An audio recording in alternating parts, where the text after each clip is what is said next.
Harikumar sir, നമസ്കാരം. നമസ്തേ. Indian വ്യോമസേന ലോകത്തെ മൂന്നാമത്തെ ശക്തിയാവുന്നത് എങ്ങനെയാണ്?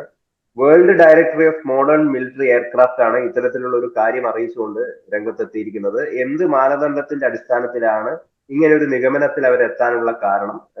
എങ്ങനെയാണ് അങ്ങ് നോക്കിക്കാണുന്നത്? ഗൗതം ഇപ്പോൾ ചോദിച്ചത് ഒരുപാട് ആൾക്കാരുടെ മനസ്സിലുള്ള ഒരു ചോദ്യമാണ്. ഇന്ത്യൻ വ്യോമസേന 42 സ്ക്വാഡ്രൺ വിമാനങ്ങൾ ആവശ്യമുള്ള ഈ സേന ഇപ്പോ 27-28 സ്ക്വാഡ്രൺ മാത്രമേ ഉള്ളൂ. നമുക്ക് ആ യുദ്ധവിമാനങ്ങളുടെ ഒരു കുറവുണ്ട്. പക്ഷെ ഇതൊക്കെ ആണെങ്കിലും അതുപോലെ തന്നെ 5ാം തലമുറ യുദ്ധവിമാനം ഒന്നും ഇന്ത്യയുടെ കൈവശം ഇല്ല. ഇതൊക്കെ ആണെങ്കിലും ഇന്ത്യൻ വ്യോമസേന ലോകത്തിലെ വിവിധ രാജ്യങ്ങളിലെ വ്യോമസേനകളിൽ 3-ാം സ്ഥാനത്താണ് എന്ന് ഒരു പാശ്ചാത്യ ഏജൻസിയുടെ റാങ്കിങ്ങിൽ വ്യക്തമായിരിക്കുന്നു. ആ ഏജൻസിയുടെ അതിന്റെ റാങ്കിങ് എന്ന് പറയുന്നത് world directory of modern military aircraft എന്നുള്ള ഒരു റാങ്കിങ് ആണ്, WDMMA. അപ്പോ അത് ചിലർ എങ്കിലും വിചാരിക്കും ഇതൊക്കെ ഒരു വെറും തട്ടിപ്പാണോ എന്ന് സംശയിക്കാം. അത് തട്ടിപ്പല്ല. അത് നമുക്ക് അതിലേക്ക് എത്തുന്നതിന് മുമ്പ് ഞാൻ വേറൊരു കാര്യം കൂടി ചൂണ്ടിക്കാണിച്ചുകൊണ്ട് നമുക്ക് നമ്മുടെ ചർച്ച വിശദാംശങ്ങളിലേക്ക് നമുക്ക് കൊണ്ടുപോകാം. രണ്ടാമത്തെ കാര്യം, ഈ ഒരു ഏജൻസി മാത്രമല്ല ഇങ്ങനൊരു അഭിപ്രായം പറഞ്ഞിരിക്കുന്നത്. ഇപ്പോ നിങ്ങൾ ശ്രദ്ധിച്ചോ എന്ന് എനിക്ക് അറിഞ്ഞുകൂടാ. അതായത് ഈ കഴിഞ്ഞ ദിവസം ബ്രിട്ടീഷ് വ്യോമസേനയെ പരിശീലിപ്പിക്കാനായിട്ട് ഇന്ത്യൻ വ്യോമസേനയുടെ വിദഗ്ധരുടെ സഹായം ബ്രിട്ടീഷ് വ്യോമസേന തേടിയിരിക്കുകയാണ്. 2026 പകുതിയോടുകൂടി, അതായത് അടുത്ത വർഷം, ഇനിയും അടുത്ത വർഷം എന്ന് പറയുമ്പോൾ ഒരുപാട് സമയമൊന്നുമില്ല, ഇപ്പം നവംബർ ആകാൻ പോവാണ്. അപ്പോൾ 2026 പകുതിയോടുകൂടി ഇന്ത്യൻ വ്യോമസേനയുടെ വിദഗ്ധരായ പൈലറ്റുകാര് റോയൽ എയർഫോഴ്സ് RAFനെ പൈലറ്റുമാരെ പരിശീലിപ്പിക്കാനായിട്ട് അവിടേക്ക് പോകും. അപ്പോൾ ഇന്ത്യൻ വ്യോമസേന ഒരു മികച്ച വ്യോമസേന അല്ലെങ്കിൽ സ്വാഭാവികമായിട്ടും 5ാം തലമുറ വിമാനങ്ങളായിട്ടുള്ള പിന്നെ F-22 ഇല്ല, F-35 റാപ്റ്ററും അതുപോലെ 4.5 ജനറേഷനിലെ ടൈഫൂണും ഒക്കെ ഉപയോഗിക്കുന്ന ബ്രിട്ടീഷ് പൈലറ്റുമാരെ ഇന്ത്യൻ പൈലറ്റുമാർ പരിശീലിപ്പിക്കാൻ അവർ ക്ഷണിക്കത്തില്ലല്ലോ. അപ്പോൾ അത് മറ്റൊരു കാരണം. പിന്നെ ഞാൻ പറയുന്നത്, ലോകത്തിലെ ഏറ്റവും ദുർഘടവും അതുപോലെ മികച്ചതുമായിട്ടുള്ള വ്യോമസേന അഭ്യാസങ്ങളുണ്ട്. അതായത് അമേരിക്കയുടെ റെഡ് ഫ്ലാഗ് എക്സർസൈസ്, ഇസ്രായേൽ നടത്തുന്ന ബ്ലൂ ഫ്ലാഗ് എക്സർസൈസ്, ഇതിലൊക്കെ തന്നെ ഇന്ത്യൻ വ്യോമസേന പങ്കെടുത്ത് അവിടെ വലിയ അപ്രീഷിയേഷൻ, അതായത് അവരുടെ വലിയ പ്രശംസ നേടിയിട്ടുള്ള വ്യോമസേനയാണ് ഇന്ത്യയുടേത്. അപ്പോൾ ഇന്ത്യൻ വ്യോമസേനയുടെ കഴിവിനെ കുറിച്ച് പാകിസ്ഥാന് ഇന്ത്യയുടെ കുറെ റഫേല് തകർത്തു, ഇന്ത്യയുടെ 6 വിമാനം തകർത്തു എന്നൊക്കെ പറയുന്നത് കേട്ട് വിശ്വസിക്കുന്ന ആൾക്കാർ നമ്മുടെ നാട്ടിലാണുള്ളത്, വേറെ എങ്ങും ഇല്ല കേട്ടോ. പാശ്ചാത്യർക്കൊക്കെ അതിലെ വസ്തുത അറിയാം. പക്ഷെ നമ്മുടെ കേരളത്തിൽ കുറെ ആൾക്കാരുണ്ട് ഇതൊക്കെ വെച്ച് ഇങ്ങനെ ചിന്തിക്കുന്നത്. ഇപ്പൊ മലയാളത്തിൽ ചർച്ച നടത്തുമ്പോൾ അവരുടെ കാര്യം പരാമർശിക്കാതിരിക്കാൻ പറ്റില്ലല്ലോ. ഇംഗ്ലീഷിലായിരുന്നു ചർച്ചയെങ്കിൽ കേരളത്തിലെ ഇത്തരം സംശയാലുക്കളെ കുറിച്ച് പറയേണ്ട കാര്യമില്ല.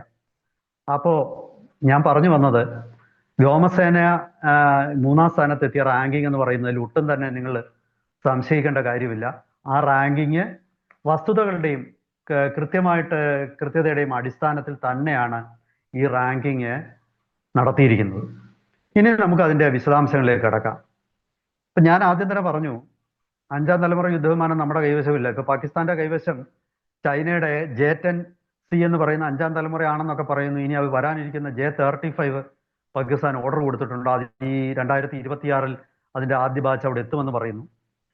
പക്ഷേ ഇവിടെ അങ്ങനെ കുറച്ച് ആധുനിക വിമാനങ്ങൾ കൈവശമുള്ളത് കൊണ്ടോ കുറച്ച് ബിയോണ്ട് വിഷ്വൽ റേഞ്ച് മിസൈൽ കൈവശമുള്ളത് കൊണ്ടോ ഒന്നും വ്യോമസേനയുടെ ഒരു ഘടന പൂർണ്ണമാകുന്നില്ല എന്നുള്ളതാണ് ഈ റാങ്കിങ്ങിന്റെ നടത്തുന്നവരുടെ ഒരു തീരുമാനം.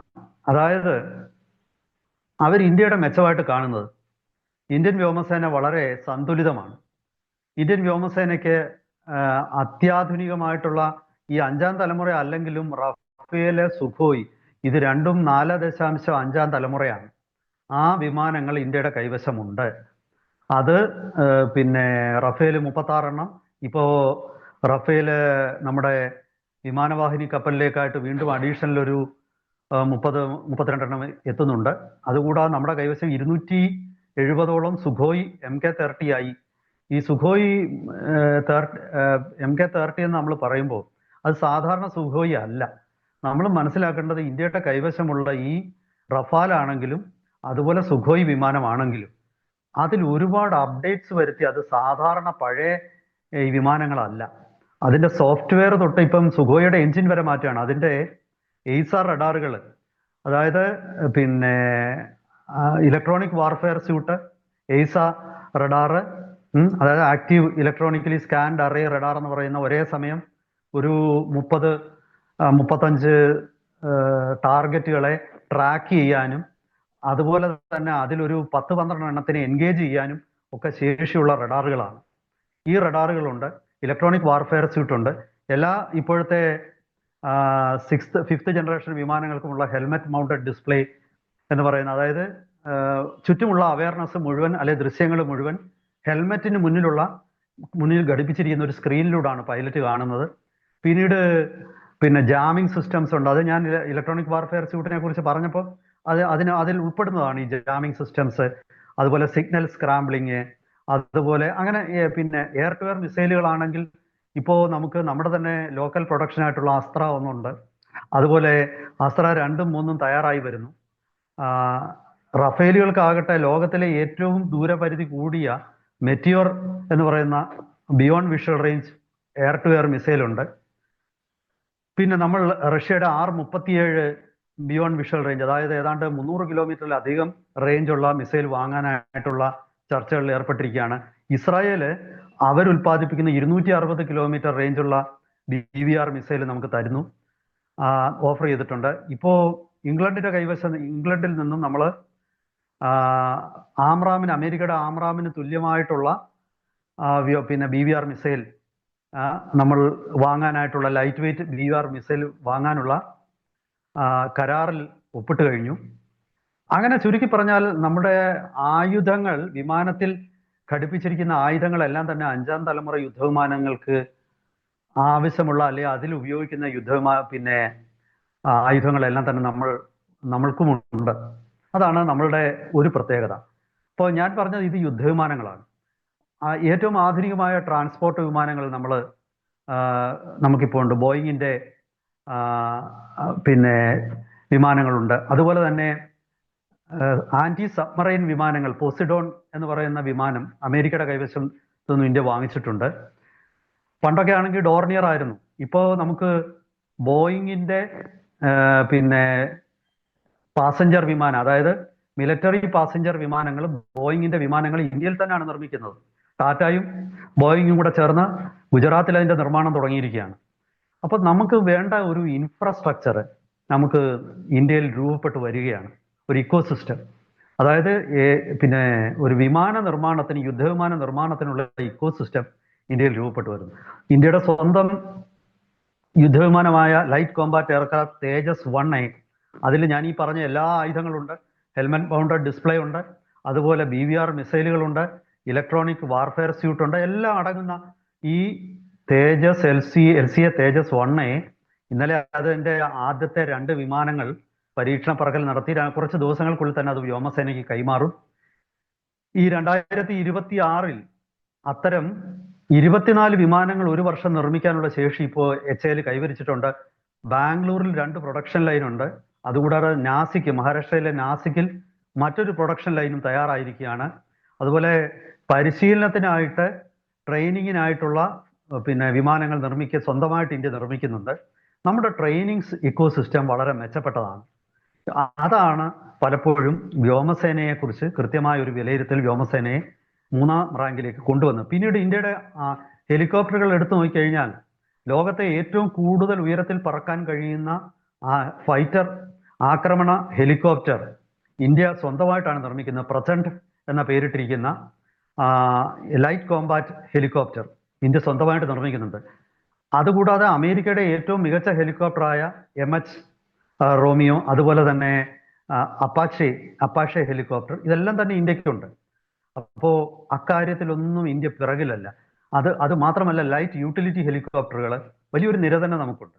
അതുപോലെ വിമാനവാഹിനി കപ്പലുകളിൽ നിന്നും പറന്നുയരുന്ന വിമാനങ്ങൾ, അതുപോലെ നമ്മുടെ MiG-29 ഒക്കെ തന്നെ ഒരുപാട് അപ്ഡേഷൻസ് കഴിഞ്ഞതാണ്. ഇനി ആ ഒരു ഭാഗം നമ്മൾ പറഞ്ഞല്ലോ. ഇനി അടുത്തത് നമ്മൾ കഴിവ് തെളിയിച്ചതന്നെ. ഞാൻ പറഞ്ഞത് ലോകത്തിലെ ഏറ്റവും കഠിനമായ രണ്ട് ആ, അഭ്യാസങ്ങളാണ് റെഡ് ഫ്ലാഗ് എക്സർസൈസും ബ്ലൂ ഫ്ലാഗ് എക്സർസൈസും. റെഡ് ഫ്ലാഗ് നടത്തുന്നത് അമേരിക്കയാണ്.